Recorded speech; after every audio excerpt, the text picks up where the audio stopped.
سڵاوتان لەبێ. سەرچاوکی پۆلیسی عێراق ئاشکای کرد دوێنێ شەو گروپێکی چەکدار هەڵیان کوتایە سەر بارەگای فەوجی کتوبڕ لە باکووری بەغدا و باهۆیەوە 28 پۆلیس و هاوڵاتی مەدەنی کوژران و بریندار بوون. سەرچاوکە بە ماڵپەڕی مەداپرێسی ڕاگەیان هێرشەکە لە ناوچەی سەبع مەسابێح لە قەزای تاجی بوو و شی لە سەرەتا ئۆتۆمبیلێکی مۆمرەشکا و تەقیوەتەوە و دواتریش پێکەدان لە نێوان چەکدارەکان و وێزەکانی پۆلیس ڕوویاندا و باهۆیەوە 8 پۆلیس کوژراون و 16 پۆلیس و 4 هاوڵاتی مەدەنی تریش بریندار بوون.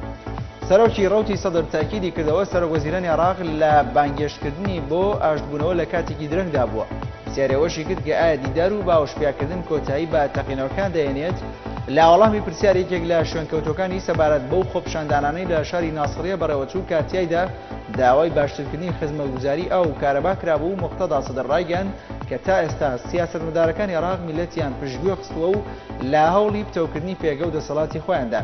تووشی لە دوای ساڵانێکی زۆر لە ناکۆکی سیاسی و تایفی نوری مالکی داوای ئاشتبوونەوە دەکات.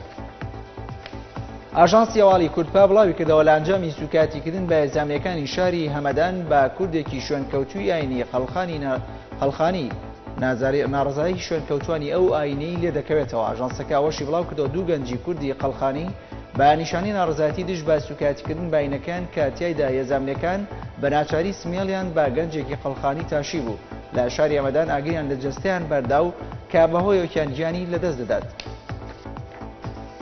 جێگری سەرۆکوەزیرانی عێراق بۆ کاروباری خزمەتگوزاری داوای لە فەرماندەکانی یاسایش و ڕیشسپیەکانی ناوچە ئامریە لە بەغدا کرد دوتوکۆ هاوکاری یەکتر بکەن. داواشی لە هێزەکانی ئاسایش کرد شەقامەداخراوەکانی ناوچەکە بکەنەوە و ئاسانکاری لە ڕۆشنی هاوڵاتیان بۆ مزگەوتەکان بکەن.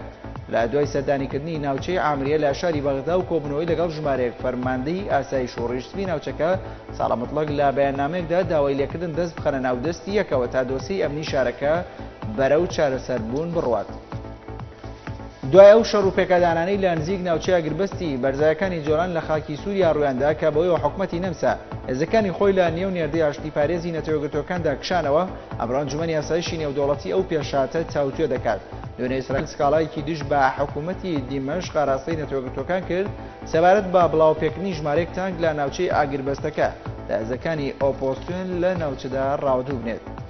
سەرۆکوەزیرانی تورکیا داوای کرد دەست بەجێ سنوورێک بۆ خۆپیشاندانەکانی دژ بە حکومەتەکەی دامدرێت کە ماوەی هەفتەیە کە بەردەوامە سووربوونی خۆشی بۆ تێکدانی پارچێک لە ناوچەی تەقسیم لە ئەستەنبوڵ دووبات کردەوە.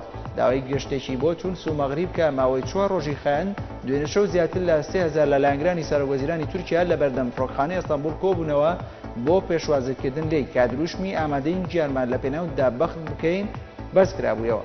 کورتەیەک لە هەواڵەکانتان پێشکەشکرا. هەر شاد بن.